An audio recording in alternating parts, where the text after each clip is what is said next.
Sir हम लोग पानी की समस्या से ग्रसित हैं। वृंदावन बिहार निवासी है। हमारे यहाँ क्या एक समिति गठित की गई है। समिति में 200 रुपये प्रति माह लिया जाता है।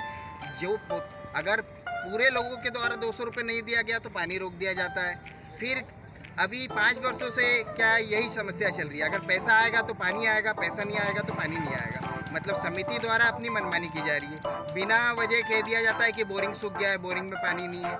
अब नया बोरिंग खुदवाना पड़ेगा, उसके लिए आप 2500 रुपये दो पर घर से। 80 घर है, 2 लाख रुपए में बोरिंग करके देंगे। मतलब कुल मिला के समिति द्वारा मनमानी की जा रही है कि पैसा दोगे तो पानी मिलेगा, पैसा नहीं देंगे तो पानी नहीं मिलेगा। इस टाइप से किया जा रहा है। हमें कलेक्टर साहब को आवेदन दिया है कि हम जो पानी की समस्या से परेशान हो रहे हैं उसके लिए हमें नर्मदा कनेक्शन दिया जाए। नर्मदा कनेक्शन के लिए हम इंडिविजुअल आवेदन देने के लिए तैयार हैं। तो हमें घर घर कनेक्शन दे दिया जाए। हम टैक्स पेड करेंगे, जिन जिन का टैक्स पे है उन्हें घर घर नल कनेक्शन दे दिया जाए। प्लस समिति द्वारा जो मनमानी की जा रही है, कृपया उस पर उचित कार्रवाई की जाए कि ये मनमानी क्यों कर रहे हैं। 200 रुपये प्रति माह वसूल कर रहे हैं। घर घर जाके 10 लोग आते हैं, 200 रुपये प्रति माह दिया जाए।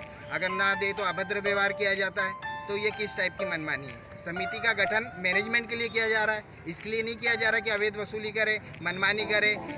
जो पैसा वसूल किया जाता है उसका कुछ भी एक्सपेंसेस दिखा देंगे कि ये खर्च हुआ, ऐसा हुआ, वैसा हुआ। तो ये चीज़ गलत है। समिति में कौन कौन है? समिति के अध्यक्ष उपाध्यक्षों के नाम वो आपको प्रोवाइड कर दिए जाएंगे।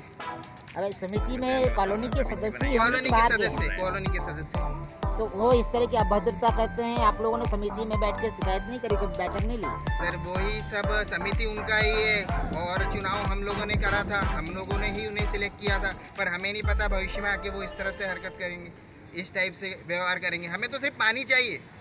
हमें ये है कि हमें वो नहीं चाहिए कि हम बिल्कुल किसी का बुरा चाह रहे हैं या हम सिर्फ पानी के लिए चाह रहे हैं। कॉलोनाइजर कौन है? हाँ, हमें मूर्ख कहा जा रहा है। हमने कहा कि अब सब नर्मदा लाइन के लिए आवेदन देते हैं, नर्मदा लाइन, तो हमें मूर्ख कहा जा रहा है कि अब मूर्ख लोग हैं, भेड़ चाल चल रहे हैं सब। तो कुल मिला के समिति चाह रही है कि वो जैसा चाहेंगे वैसा हो। उन्हें 200 रुपये प्रति माह दिया जाए, प्लस नया बोरिंग के लिए 2500 रुपये प्रति माह दिया जाए। वो कहते हैं कि बोरिंग का पानी हाजी साहब कर रहे हैं, हाजी साहब को 1500 रुपये बिल का दिया जाए। फिर उन्होंने एक चौकीदार पुराना जो था उसे भगा दिया। नया चौकीदार बोले इसे 8000 रुपये महीना दे रहा है। वो दे रहे हैं नहीं दे रहे, हमें इससे कोई जानकारी नहीं। वो कहाँ खर्चा कर रहे हैं 200 रुपये प्रति माह का, उसका भी हमें कोई जानकारी नहीं। आपने इस संदर्भ में कभी महापौर से मुलाकात करी? जी हाँ, इस संदर्भ में कई बार सीएम हेल्पलाइन पे भी दिया गया, कलेक्टर ऑफिस में भी दिया गया। इसके बाद पहले भी शिकायत हो चुकी। 5 वर्षों से यही चल रहा है सब कुछ। आज आप जन सुनवाई में आए हैं तो जिला कलेक्टर महोदय ने क्या कहा? उन्होंने कहा कि कार्रवाई की जाएगी। उन्होंने कहा कि आपके यहाँ चेक करने आएंगे, तब देखते हैं क्या होता है। कॉलोनाइजर कौन है आपकी कॉलोनी का? कॉलोनाइजर प्रेम मित्तल है। उन्होंने कहा है कि कॉलोनी हैंड ओवर हो चुकी है नगर निगम। आप नगर निगम से कांटेक्ट कीजिए, नगर निगम करेगा। तो आपने ये नहीं बोला कि पानी की मूलभूत व्यवस्था को तो आपको सुचारू रूप से देना चाहिए था? कॉलोनाइजर ने एक बोरिंग किया गया है, बाकी बोरिंग कॉलोनाइजर जो समिति गठित की गई है कॉलोनी के द्वारा, उनकी मन मर्जी के हिसाब से चलता है। अगर 200 रुपये आएगा, बोरिंग 15 दिन से बनता है, 15 दिन से बनता, 15 दिन से पानी नहीं है कॉलोनी में। वो कहते हैं कि पूरा पैसा आएगा तो पानी आएगा, पैसा नहीं आएगा तो पानी नहीं आएगा। उनके यही शब्द रहते हैं। अगर पैसा नहीं आता है तो 200 रुपये के लिए 10 लोग घर के सामने खड़े हो जाते हैं 200 रुपये मांगने के लिए। आपका शुभ नाम? मेरा शुभ नाम गोपाल चौहान है। ये सब आपके साथ कॉलोनी के लोग? जी हाँ, ये सभी कॉलोनी के लोग। आपने एक बात रखी जी कि जल समस्या तो ठीक है, व्यवहार समस्या का सुधार कैसे होगा? तो वाकई क्योंकि आज के समय में कई बार क्या होती है, कई चीज़ें व्यवहार से बिगड़ जाती हैं। समिति भी जो है उसका व्यवहार जिस तरह का है तो उसको देखकर रुष्ट होकर ही आप लोग यहाँ पर आए हैं। तो इसकी क्या शिकायत करने कहाँ जाएंगे आप? देखिए, हम लोग सब साथी थे जो भी थे हमारे, है ना। आज भी हमारे साथी है, क्योंकि मति भ्रम हो गई है। और मैं तो ये समझता हूँ कि जो व्यक्ति के अंदर ईर्ष्या होती है, कुंठा होती है, जो स्वाभिमान होता है, समिति के जो पदाधिकारी पद लेने के बाद उस चीज़ को बहुत ज़्यादा अपने माइंड पे ले लेते हैं। मेरा ऐसा, हम लोग अभी एसपी साहब के पास जा रहे हैं शिकायत करने के लिए कि कम से कम समिति वाले, जो समिति गठित होती है उसके कुछ उद्देश्य होते हैं। उद्देश्य सेवा का होना चाहिए, ना कि केवल शुल्क वसूली का होना चाहिए। सेवा, अगर आप सेवा करने निकले हैं, समिति के माध्यम ही होती है सेवा, किसी और माध्यम से तो होती नहीं है। तो समिति का प्रथम दायित्व होता है लोगों की सेवा करना। अगर उस सेवा की कमी अगर हमको मिलती है, कहीं पाई जाती है, एक दूसरे के प्रति आपस में व्यवहार में परिवर्तन आता है, कोई मूर्ख किसी को बोला जाता है, कोई बेवकूफ़ किसी को बोला जाता है और अननेसेसरी ग्रुपबाजी या व्हाट्सएप के माध्यम से किसी को प्रताड़ित किया जाता है, तो मैं समझता हूँ ये मानवीय मूल्यों का बहुत हनन होता है। और दूसरा ये है कि अगर आप किसी दायित्व को निभा रहे हैं तो मैं समझता हूँ कि उस दायित्व का पूर्ण जिम्मेदारी उस संस्था के पदाधिकारियों की होती है कि वो पूर्ण निर्वहन अपनी पूर्ण ईमानदारी के साथ करें। अगर वो नहीं करते हैं तो दूसरे जो साथी हैं उनका ये दायित्व होता है कि उनको सही राह पर लाकर खड़ा कर सकें। तो ऐसा कोई हमारे दुश्मन नहीं है, हमारे सब मित्र लोग हैं, लेकिन चूंकि अब हम लोग उनसे आवेदन कर चुके हैं लेकिन उसका कोई निराकरण नहीं निकला है, हमें इसके हिसाब से हस्तक्षेप करना चाहिए कि वे आएँ और कम से कम उनको एक बार बैठक करके हमारी जो मानवीय मूल्यों का हनन हो रहा है उसका कम से कम रक्षा कर सकें। आदरणीय, एक बात और भी रखनी थी कि जैसे कॉलोनी जब डेवलप हो रही थी, आपने कॉलोनाइजर, क्योंकि कॉलोनाइजर का ही दायित्व बनता है कि बिजली हो या पानी हो इसकी समुचित व्यवस्था करे। समिति तो बाद में गठित होती है। समिति का रोल काल तो केवल क्रियाकलाप करना है, चीज़ों का आदान प्रदान कराना है, मगर जो व्यवस्थाएं पहले से ही आप लोगों को देखना थी कि कॉलोनी में इस तरह की जल व्यवस्था के आगे भविष्य में कहीं ना कहीं कमी हो सकती है, तो आप लोगों ने इस बात पे ध्यान नहीं दिया। खंडवा में अभी कई कॉलोनियाँ ऐसी हैं जो अवैध बनी हुई हैं। देखिए, हमारी कॉलोनी पूर्ण तरीके से वैध कॉलोनी है। नगर निगम ने पूर्णतः प्रमाण पत्र हमारे कॉलोनाइजर को दिया हुआ है और पूर्णतः प्रमाण पत्र जारी करने का मतलब ये होता है कि आप कॉलोनी जो है नगर निगम को हैंडओवर हो गई है। इसका मतलब ये है कि अब नगर निगम दायित्ववान हो जाता है उस सभी मूलभूत सुविधाओं को देने के लिए। लेकिन नगर निगम भी न जाने क्यों किस दबाव में हस्तक्षेप नहीं कर रहा। हम लोगों के पहले हम लोगों ने जो धरना दिया था उसके कारण ही आज हमको गेट तक नर्मदा जल आ चुका, लेकिन उसके बाद भी डोर टू डोर उसको मकान टू मकान जाना चाहिए था। लेकिन न जाने क्या उनकी स्थिति है, वो क्यों दबाव में है, क्यों नहीं नल कनेक्शन दे पा रहे हैं, ये तो उनकी व्यथा वो जाने। अब रही बात समिति की, तो समिति के जो सदस्य जो चुने जाते हैं, हमको ऐसी आशा रहती है कि वे अपने दायित्व का निर्वहन जो है पूर्ण ईमानदारी से करेंगे। लेकिन उसके बाद भी क्योंकि अब समिति को 1 साल हो गया है, उसके बाद भी हम लोग उनको पूर्ण सहयोग कर रहे हैं। उनके द्वारा जो नियम कायदे कानून बनाए जाते हैं उसका हम लोग पूर्ण तरीके से पालन कर रहे हैं। लेकिन उसके बाद भी ऐसे भाव उनके अंदर मन में आ गए कि हम जो है पावर में आ गए हैं, तो पावर को तो हटाना पड़ेगा ना भाई साहब। आपका शुभ नाम? मेरा नाम प्रवीण शर्मा। पटवारी तेरी तानाशाही नहीं चलेगी, नहीं चलेगी। हम तो हमारा हक मांगते नहीं किसी से भीख मांगते। हम तो हमारा हक मांगते नहीं किसी से भीख मांगते। जय जवान जय किसान, जय जवान जय किसान। किसान एकता जिंदाबाद, किसान एकता जिंदाबाद। जय जवान जय किसान, जय जवान जय किसान। हरिओम बोले, हरिओम बोले।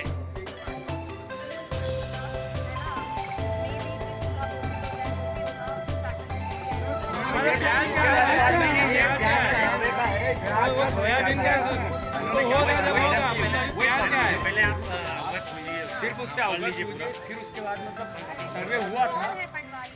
हमारे तिरोली जी है मैडम, हमने उनको खेत पकड़ के पूरे ढेर के ढेर प्याज के बताए थे और पूरे एक खाने को प्याज नहीं था वो ढेर में, और हमारे गांव को 1 रुपया भी मुआवजा नहीं मिला, जबकि ग्राम डाभी में खंडवा जिले में सबसे अधिक प्याज होती है। उनके द्वारा कहने का मतलब ये निकला कि कहीं से मुआवजा मिलेगा तो मैं मेरी जेब से दूंगा, पर आज उन्होंने हड़ताल कर लिए और हड़ताल के कारण कितने किसान बेशक हो चुके हैं। जिस दिन उसको बोला कि पटवारी जी हमारा सर्वे सही कर लिया, बोले कर लिया है, आपका सर्वे उचित करा है, आपको सब मिलेगा। बाकी उन्होंने पूरी छुट्टी पे रहते हैं, छुट्टी पे रहते हैं और छुट्टी रहने के कारण आज है ना, आज ये समस्या बनी और हम लोग यहाँ तक किसानों को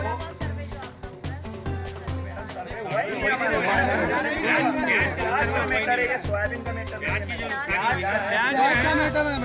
का हमारी याद रहती है और सर्वे करा। हमारे गांव से 1 किलोमीटर 2 किलोमीटर के किसानों को मुआवजा मिला और हमारे यहाँ क्या बारिश थी मैडम।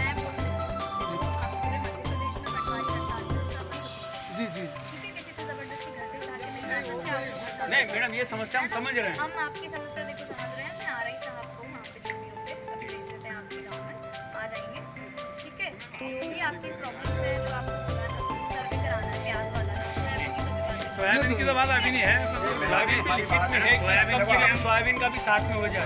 मैं तहसीलदार साहब से कल तहसीलदार महोदय से भी हम कल मिले थे, वीडियो बता नहीं किनका कल मिले थे उनसे भी हमारी बातचीत हुई। उन्होंने बोला आपको आश्वासन दिया है, बोले मैं कल कलेक्टर जा रहा हूँ, कलेक्टर साहब का बोल रहे थे लाऊंगा और वहीं पर मैं बात करूँगा। पटवारी तो हड़ताल पे हम कैसे बुलाओ?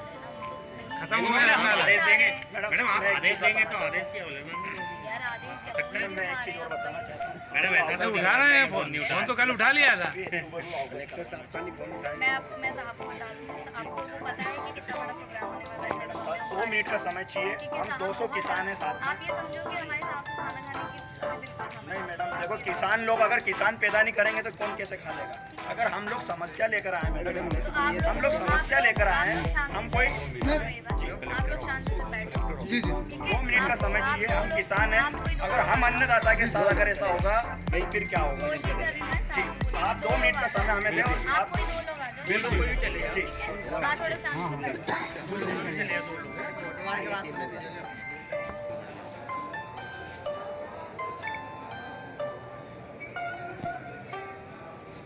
किसान मोर्चे की बात है। खंडवा जिले की लास्ट बाउंड्री पर हमारा गांव है, जो गांव है ग्राम डाबी। ये समस्या हर गांव की थी, लेकिन हर गांव में पैसा मिल चुका है। लेकिन हमारा एक गांव है जो 90% प्याज की खेती पर निर्भर रहता है। पटवारी ने आश्वासन हर किसान को दिया कि मैं कभी किसी ग्रामीण को दूसरे गांव में मिला तो मैं आपको मेरी जेब से दूंगा, लेकिन आज वो खुद मुकर रहा है। और ये सरकार की जानबूझकर साजिश है कि पटवारी हड़ताल पर रहे, और हड़ताल होने के कारण जो भी अभी बारिश ना आने के कारण फसलें खराब हुई है, इसका मुआवजा नहीं दिया जाए। और चुनाव आ जाएगा, पर आने के पहले ही सोची समझी साजिश के कारण ये हमको दौड़ा रहे हैं किसानों को, और मुआवजा नहीं देंगे। और हम कलेक्टर ऑफिस से यही अपील करने आए हैं कि किसानों को थोड़ी बहुत जो राशि आई है वो प्रदान देने की कृपा करें। मिले क्या बात है? कलेक्टर महोदय ने गलती बताई है पटवारी जी की भी, कि पटवारी को हम बुलाएंगे, लेकिन वो हड़ताल पर है। हड़ताल पर तो अभी 15 दिन से है, लेकिन इसके पहले कहाँ गए थे पटवारी? अगर अब मांगे आपकी पूरी नहीं होती क्या करें? इससे और बड़ा आंदोलन करेंगे और रुद्र आंदोलन होगा। धरना प्रदर्शन सब करें। नाम बता दीजिए। मेरा सेलन सिंह तोमर नाम है। हमारी मांगे पूरी करो, हमारी मांगे पूरी करो, हमारी मांगे पूरी करो, हमारी मांगे पूरी करो, हमारी मांगे पूरी करो, हमारी मांगे पूरी करो, हमारी मांगे पूरी करो, हमारी मांगे पूरी करो, हमारी मांगे पूरी करो, हमारी मांगे पूरी करो। क्या नाम है भाई? मेरा नाम दयाल सिंह सोलंकी है। किस लिए आए आप लोग? ये क्या है कि लगभग जन्म से इनके जो बच्चे हैं बिना बिजली के जीवन यापन कर रहे हैं। आज के समय में प्रत्येक घर में 24 घंटे की बिजली मिल रही है, लेकिन इनका क्या है कि लगभग 25 वर्षों से इन लोगों को बिना बिजली के जीवन यापन कर रहे हैं। कहाँ पे? ये ग्राम पंचायत एखरने पुनासा जनपद के अंदर आती है। मैं उस क्षेत्र से जनपद सदस्य हूँ, और इन लोगों की मेन समस्या है कि इनके घर तक 24 घंटे की बिजली प्रदान की जाए। यही मांग लेकर यहाँ कलेक्टर महोदय के पास आए हुए हैं। क्या हो गया? नहीं मकान कुटी है, कहीं नहीं मिलता नहीं। लेटरिंग बाथरूम तो आपके यहाँ के सरपंच को बोला नहीं कभी आपने? सरपंच भी नहीं सुनता है। कौन है सरपंच? नाम मालूम है आपको? सरपंच का नाम भी मालूम है? क्या नाम है? ये तो जनपद सदस्य हैं। हाँ। गोरेलाल। और आपके सचिव कौन है?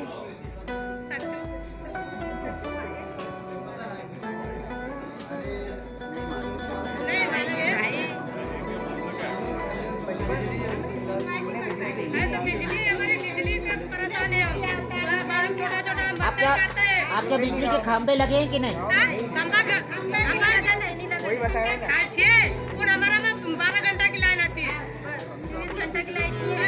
खेत की लाइन आती है, खेत की लाइट आती है। खेत की 12 बजे रात की आती है, कहीं 4 बजे रात की आती है। हम 2 घंटा की लाइन आती है। नहीं हमारा घर घास देते क्या क्या छोटा बालक सब्जी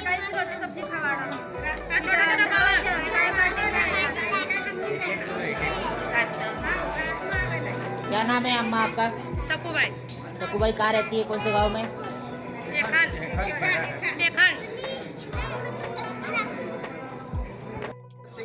चलो सब भाई चलो। बताइए आज कलेक्टर ऑफिस क्यों आया? हम आए थे हमारी समस्या लेके कि जो हमारे पशु सेठ आए हैं 15-20 उनके, हम सभी लोग साथ में आए हैं, और बोली उन भी आई है। सचिव सहायक सचिव सलीम बोलता है कि भाई 2-2 हज़ार रुपये दो तो मैं तुमको पात्रता में लाऊंगा, नहीं तो बोले तुम पात्रता में नहीं हो। और खोली उन भी आई है हमारी सबकी, लेकिन सचिव नहीं बोलता है कि पहले पैसा दो। हमने दिया 1-2 हज़ार रुपये उनको, उसके बाद में कोई सुनवाई नहीं हुई। फिर 2-3 महीने हमने देख लिया और उसके बाद भी अभी तक कोई वो नहीं। तो फिर हम गए अभी कल परसों उनके पास में, वो बोलता है कि भाई जो बने वो कर लेना, मैं तो गाँव का आदमी हूँ, मेरी भी समाज के बहुत लोग हैं, इसलिए तुमको जहाँ जाना हो। आप कौन से गांव से हैं? सराय, इनखेड़ी सराय से। और बड़ा सचिव है उत्तम गंगराड़े, हाँ, तो वो बोलता है कि तुम्हारी खोली और पशु से आए हैं, लेकिन बोरगांव आ जाओ, बोले भूख लगी है, थोड़ा खाना पीना हो जाएगा, फिर उसके बाद में समस्या का हल करेंगे। फिर उसके बाद वहाँ भी अपन गए, वहाँ भी 1000-1500 रुपये उन्होंने खाया पिया उत्तम सचिव ने, और बोल रहा था बोले तुम्हारा काम हो जाएगा। अभी तक तो नहीं हुआ काम, 4-5 महीने हो गए। फिर उसके बाद और उसको भी पूछने गए हम लोग कि भाई क्या हो रहा है कुछ। बोले गड्ढे वड्ढे खुदवा लो, पशु सेट तुम्हारा आया हो जाएगा। गड्ढे मध्य खुदवा लिए, एक बार तो बकरी गिर गई, उसमें पैर टूट गया बकरी का, और डबल से अपन ने बुझवा दी। फिर अब ऐसी कोशिश करने के लिए हम परेशान हो गए कि आप क्या करें इसका अलावा। आपका शुभ नाम? मोहब्बत सिंह दरबार। मोहब्बत सिंह दरबार। कितने लोग आए हैं आपके साथ में गाँव? 15 जन है। 15 लोगों की आवास की समस्या है, आवास की और पशु सेट। पशु शेड की समस्या है। आपका कहना है सचिव ने भ्रष्टाचार किया? हाँ बिल्कुल किया, और सुन भी नहीं रहा है, फोन भी नहीं उठाते दोनों सचिव। मन मानी चलाते हैं और पंचायत भी नहीं